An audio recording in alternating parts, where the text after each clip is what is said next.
Hello everyone. 오늘은 이제 워킹홀리데이를 준비하고 계신 분들을 위해 영상을 만들게 되었고요.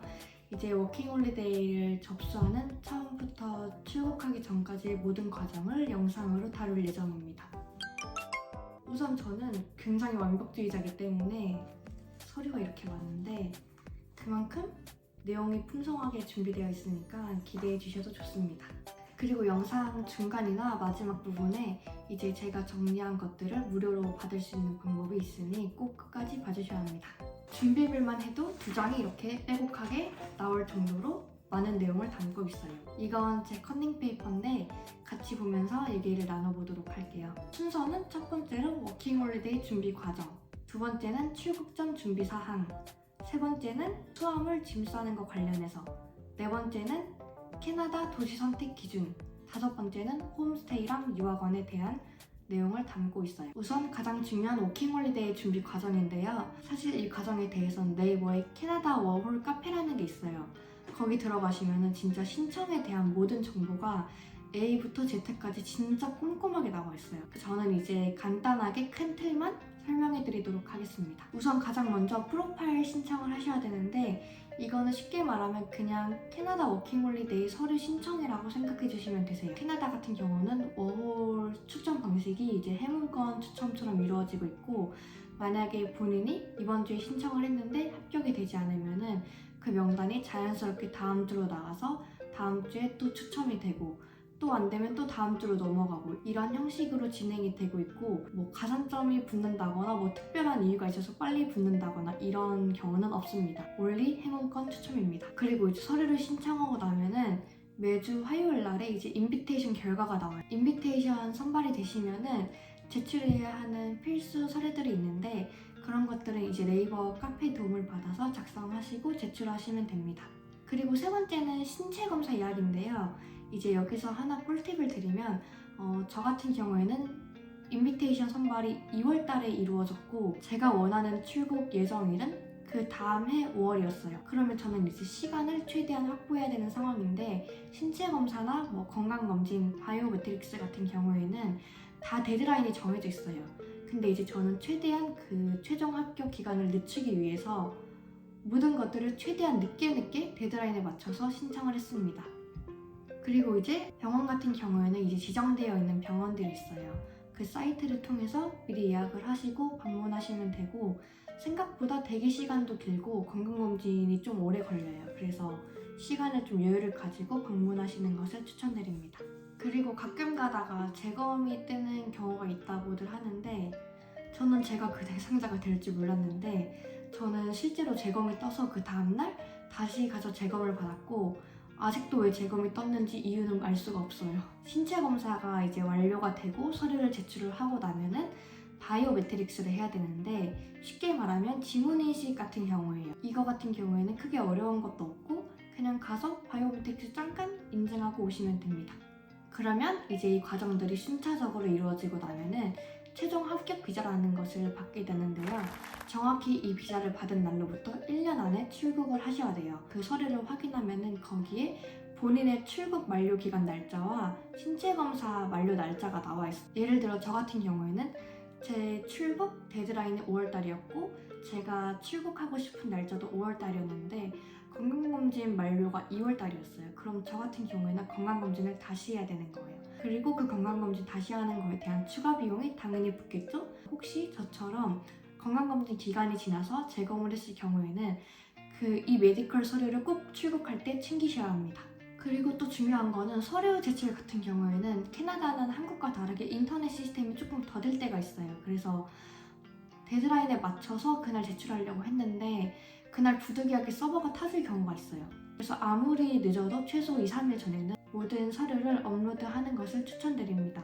그리고 여기서 팁을 마지막으로 한 번 더 정리해드리면은 본인이 출국을 원하는 시기가 있으면은 그거를 잘 계산을 해서 서류를 신청을 하고 건강검진이나 바이오메트릭스 일정을 잡으면 됩니다. 두 번째는 출국 전 준비 사항에 대한 내용들인데요. 우선 저는 8개월 전에 비행기를 미리 예약을 했고 대한항공 직항 편도로 한 120만 원 정도 예약을 해서 여기 오게 되었어요. 직항 같은 경우에는 크게 아시아나, 에어캐나다, 대한항공 이렇게 있었는데 그 세 개가 출발 시간대가 조금씩 달랐어요. 참고로 한국이랑 캐나다 시차는 13시간이 나고 한국이 13시간 빨라요. 그래서 제가 5월 8일 아침 9시에 한국에서 비행기를 탔는데 여기 도착하니까 그대로 5월 8일 아침 9시 정도였어요. 그리고 대한항공 수화물 같은 경우는 위탁 수화물이 23kg 2개, 그리고 이제 기내용이 10kg 하나 이렇게 제한되어 있습니다. 이제 핸드폰 유심 관련해서인데 우선 저는 크게 유심이랑 이심을 가지고 있고, 유심 같은 경우에는 이제 저희가 캐나다에서 생활을 하더라도 가끔 가다가 한국에서 인증번호를 받아야 할 때가 있어요. 그래서 이제 그럴 때를 대비해서 제가 안 쓰는 공기계에다가 한국 유심을 사서 꼈고, 이 유심은 최대한 저렴한 걸로 했어요. 그래서 데이터 상관없이 그냥 문자 수신만 할 거기 때문에 알뜰 요금제를 이용을 했고, 프리티라는 사이트에서 가장 저렴한 알뜰 요금제를 신청해서 가지고 왔습니다. 제일 많이 궁금해하실 이심 같은 경우에는 슈퍼셀이라는 카카오톡 상담 채널을 통해서 상담을 받았고, 거기다가 이제 상담 신청을 하시면은 그 당시에 해당되는 프로모션을 여러 개 보내주시거든요. 그래서 이제 그런 거 보시고 본인이 원하시는 거 선택하셔가지고 가입하시면 됩니다. 참고로 제 영상에는 협찬이 아무것도 없습니다. 여기서 하나 팁을 드리면은 프로모션이 계속해서 바뀌어요. 그래서 저는 이제 성격이 좀 급해서 거의 한 2달 정도부터 계속 문의를 드렸는데, 결론적으로는 이제 한 달 전도 아니고 일주일 전에 문의를 드리고 가입을 하는 게 제일 적당한 시기인 것 같다라고 생각을 합니다. 이심을 가입하고 나면은 본인이 이제 그거를 개통하고 싶은 날짜 며칠 전에 그 통신사에서 메일로 이심 QR코드를 보내줘요. 그리고 그 이심이 적힌 QR코드를 들고 이제 출국을 하시고 캐나다에 도착하시자마자 그 QR코드를 인식을 하시면은 문제없이 사용하실 수 있어요. 저도 찾아봤을 때 많은 분들이 유심이랑 이심 핸드폰을 따로 쓰시길래 왜 그런가 했는데, 제가 통신사에 물어보니까 같이 쓰는 게 불가능하다고 하더라고요. 이번에는 보험 관련한 부분인데요. 보험은 제가 크게 현대해상이랑 마이뱅크 중에 고민을 했어요. 근데 이제 현대해상은 30만 원 중반대여서 조금 비싼 대신에 혹시라도 사고가 생겼을 때 간단한 서류만 한국에 제출을 해주면은 한국에서 알아서 대리 보험 접수를 해주는 좋은 시스템을 가지고 있더라고요. 반면에 이제 마이뱅크는 그런 서비스까지는 잘 모르겠지만 할인된 금액이 조금 저렴했어요. 20만 원 초중반대였고, 네이버 월 카페를 가입을 하고 거기를 통해서 신청을 하면은 10% 추가 할인이 들어가더라고요. 그래서 저는 이제 그냥 가성비로 따졌을 때 마이뱅크께 더 나을 것 같다라고 생각을 해서 마이뱅크를 선택을 했고, 실제로 많은 어월 하시는 분들이 마이뱅크를 쓰고 계세요. 참고로 말씀드리면은 출국하시려면은 해외 보험은 필수예요. 저희가 이제 출국할 때 검사하는 서류 중에 하나입니다. 세 번째는 이제 수화물 짐 싸는 꿀팁인데요. 일단 저는 이민 가방 한 개에다가는 옷만 가져왔어요. 보통 엄청 큰 지퍼백을 청소기를 이용해가지고 압축하는 걸 많이들 쓰시던데, 저는 그거를 안 산 이유가 해외에서 제가 청소기를 가지고 있지 않을 수도 있잖아요. 그런 거를 고려해서 브랜든 압축 파우치를 구매했고, 브랜든 같은 경우에는 압축 파우치가 자크가 3개가 있는데 자크를 3개를 다 여시고 짐을 다 넣으시고 그 중간에 압축 파우치를 닫을 수 있어요. 그러면은 이만했던 짐이 이만큼 주는 거죠. 물론 그만큼 무게가 나가긴 하겠지만 부피를 줄이기 위해서는 그게 정말 좋은 선택이었다고 생각이 들고, 저는 지금도 여행 다닐 때 엄청 잘 쓰고 있고, 그래서 브랜든 압축 파우치를 매우 강추합니다. 그리고 이민 가방 2개를 가져오면은 짐이 더 많이 들어가지 않을까 생각하실 수도 있는데, 이민 가방이 생각보다 지탱이 잘 안 되다 보니까 2개를 같이 끄는 게 힘들더라고요. 그래서 저는 이제 하나는 캐리어로 대체를 했는데, 대한항공 사이즈 규격으로 따지면 29인치가 적당합니다. 29인치 캐리어에는 이제 기초 스킨케어나 화장품, 생필품들 위주로 이제 챙겨서 가져왔어요. 그리고 저는 맥시멀리즘이기 때문에 짐이 조금 모자랐어요. 그래서 이제 하루 전에 급하게 기내용 캐리어를 하나를 사서 거기다가 짐을 더 추가로 넣었고, 물론 기내용은 사실 10kg가 제한이긴 하지만 제가 생각했을 때는 넘겼을 것 같긴 한데, 비행기 탈 때 사실 기내용 수화물 체크 잘 안 하잖아요. 그래서 네, 그렇습니다. 이번에는 짐 쌀 때 추천템과 비추천템. 우선 추천템은 트래블 카드.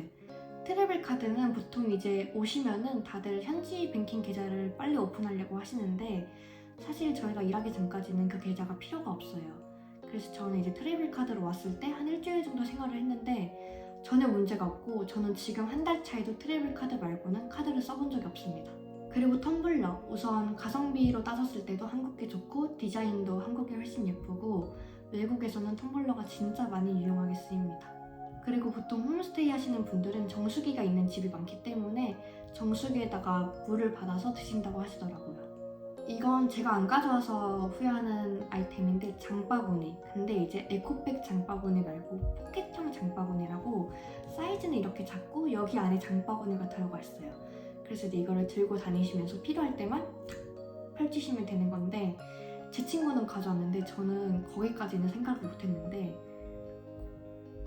꼭 한국에서 구매해서 오시길 추천드립니다. 그다음 멀티탭. 멀티탭은 보통 이제 그 전 세계에 가치 있는 멀티탭 많이들 가져오시던데 사실 저는 그것보다는 그냥 작은 부피의 돼지코를 5개 정도 가져오시는 게 더 좋을 것 같아요. 왜냐면은 뭐 고데기 쓸 때도 그렇고 충전할 때도 그렇고 그때그때 그냥 필요할 때마다 쓰는 게 훨씬 더 편하더라고요. 이건 너무 당연한 건데 기초 스킨케어.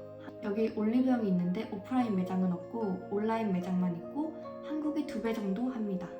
얇은 전기장판. 보통 이제 전력 관련해서들 많이 얘기하시는데 저는 이제 한국에 있는 승무원 언니한테 추천받아서 가져왔는데 되게 얇고 부피를 거의 안 차지했어요. 그래서 제가 이제 그걸 챙겨온 이유도 있었는데 보통 이제 와서 많이들 구매한다고 하시는데 저는 어쨌든 간 제가 구매했던 게 부피가 그렇게 크지 않았기 때문에 챙겨오게 되었고 지금 돼지코로 연결해서 쓰고 있는데 전력에도 크게 문제가 없는 것 같아요. 여기가 지금 어쨌든 6월인데 저는 하우스에서 지내다 보니까 사실 조금 아직은 추워요. 그래서 이제 지금도 사실 전기장판을 쓰고 있고 이거는 제가 너무 잘 챙겨왔다고 생각하는 아이템 중에 하나여서 나중에 혹시 요청하시면 따로 어디 건지 알려드리도록 하겠습니다. 샤워 필터. 세면대는 사실 교체하기 어려운 경우가 많고 저희 집에도 교체했는데 물이 새더라고요. 근데 이제 샤워기 필터 같은 경우는 보통 다 체인지할 수 있는 시스템이거든요. 그래서 세면대까지는 아니어도 샤워기 세면 필터는 챙겨왔으면 좋을 것 같다. 뜨개질 주방 수세미. 이게 무슨 말인가 하실 텐데 여기 수세미를 제가 사서 썼는데 거품이 안 나요. 그리고 이제 한국 수세미를 사려고 하니까 너무 비싼 거예요. 2개에 6,000원이었나? 그래서 저는 결국에 최근에 EMS로 옷이랑 같이 한국 뜨개질 수세미를 받았습니다. 그리고 최근에 설거지할 때가 가장 행복해요. 그리고 이제 옷에 관련된 건데 보세 옷을 좀 가져오시는 걸 추천을 드리는 게 생각보다 이제 캐나다가 기본 티는 한국이랑 똑같아요.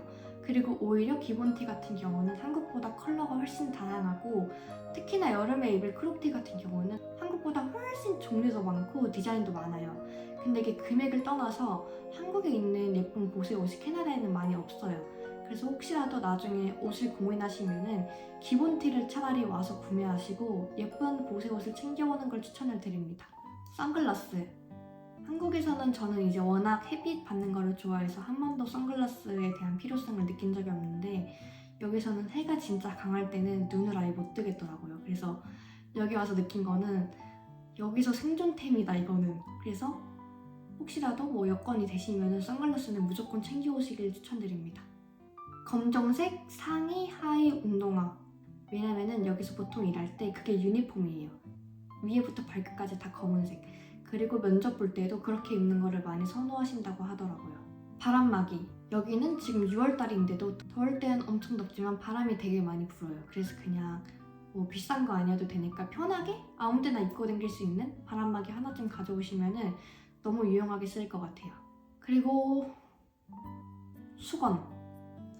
수건은 블로그에 찾아보면 알 수 있듯이 모든 사람들이 얘기하는 거예요.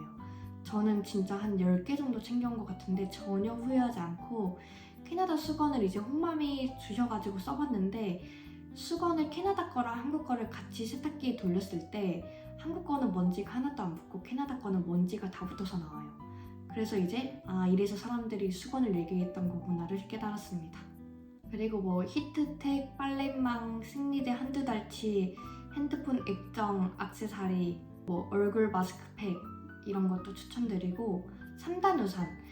여기는 사실 비가 와도 그렇게까지 많이 내리지 않고 조금 올 때는 우산을 아무도 안 써요. 저도 사실 비가 조금 올 때는 우산을 안 쓰는데 비가 많이 와도 여기는 바람이 불지 않기 때문에 3단 우산으로도 충분히 버틸 수 있는 정도예요. 그래서 3단 우산을 꼭 하나쯤은 챙겨오시는 걸 추천드립니다.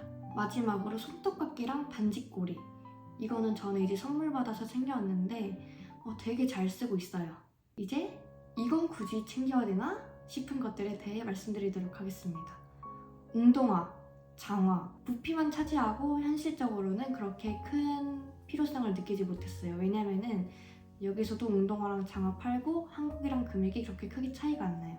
근데 짐 싸시면 알겠지만 생각보다 신발이 부피를 많이 차지해요. 헤어드라이기, 샤워타월, 세면도구, 거울, 반찬통 다 필요 없어요. 여기 다 있고 특히 헤어드라이기 같은 경우는 그렇게 안 비싸요. 그냥 여기 와서 돼지코로 되어 있는 거 사시는 게 훨씬 나을 거예요.